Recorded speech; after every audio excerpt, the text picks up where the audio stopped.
All right, let's jump straight into this explainer. And honestly, we need to confront a pretty uncomfortable reality right out of the gate. If your current skills in coding, finance, accounting, or marketing are, just basic, you've kind of already been replaced by AI. I know, it's a harsh truth from our source material today, but it's exactly where we have to start. We're looking at massive wealth-making opportunities projected for 2026, and to actually capture them, we've got to completely rethink our relationship with technology.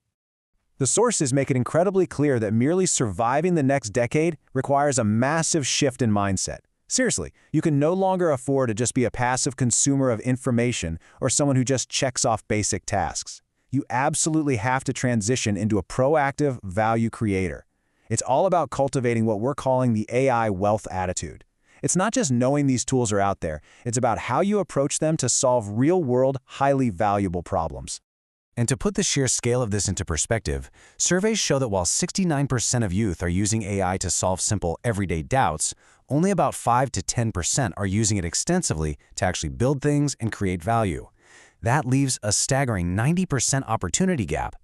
So while everyone else is out there treating AI like a glorified search engine, people with the right attitude have a wide-open lane to build some serious wealth. So here's our roadmap for today. First, we'll unpack that wealth attitude.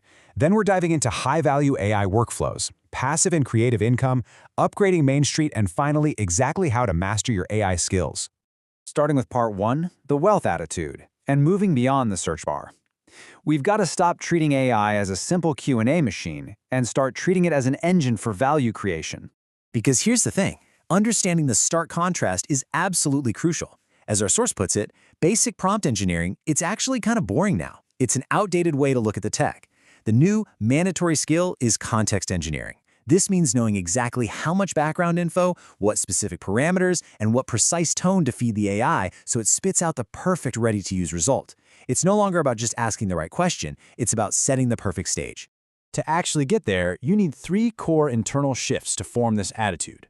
First, you've got to start thinking in agentic workflows, meaning how can you set up autonomous, step-by-step processes that make a company's life easier. Second, like we just said, master context engineering. And third, actively look to capitalize on that massive adoption gap we talked about. You are the bridge between the incredible capability of AI and the businesses that literally have no clue how to use it.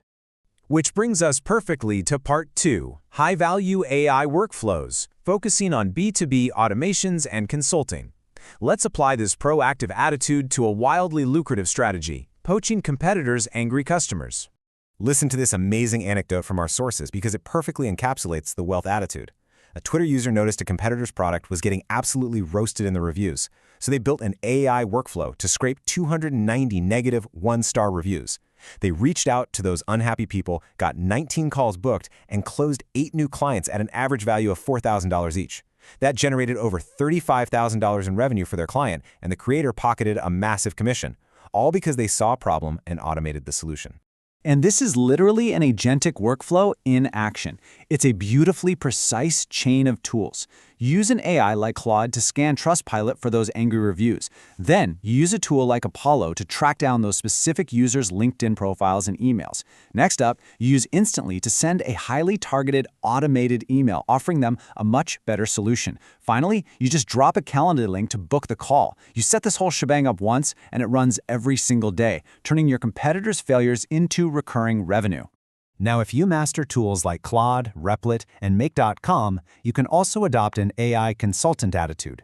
Corporate companies are desperate for this right now.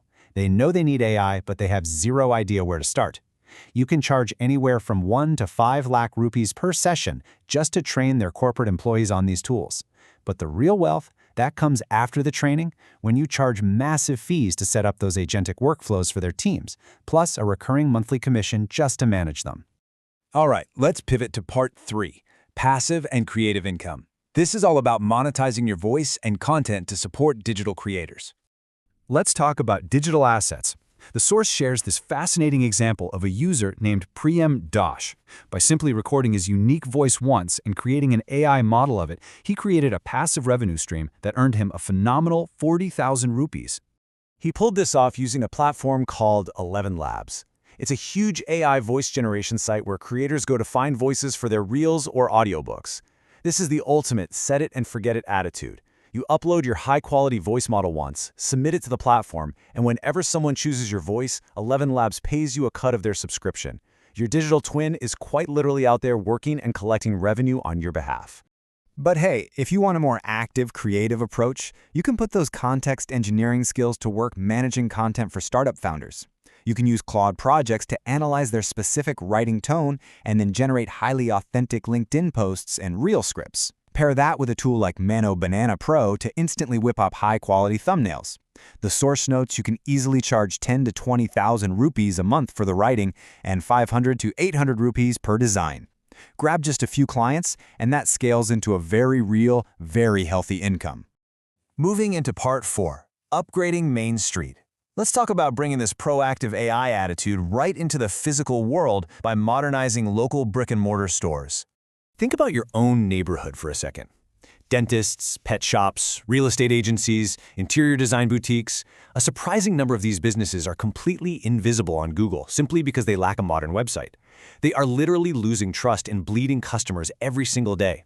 The massive opportunity here is finding them before anybody else does.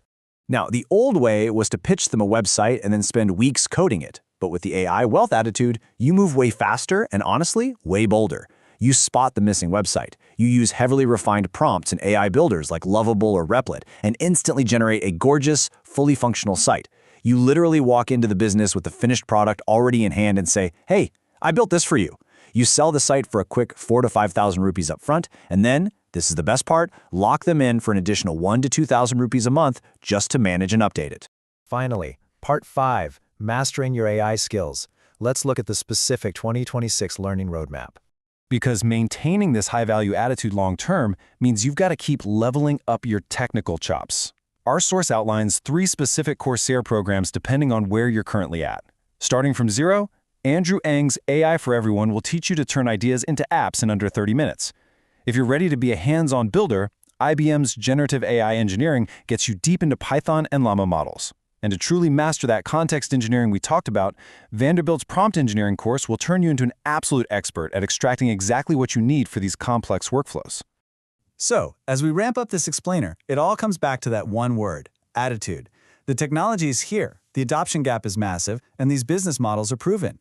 The only question left is this: are you going to sit back, remain a passive consumer, and let AI replace your basic skills? Or will you step up, adopt the wealth attitude, and become the person building the workflows of the future?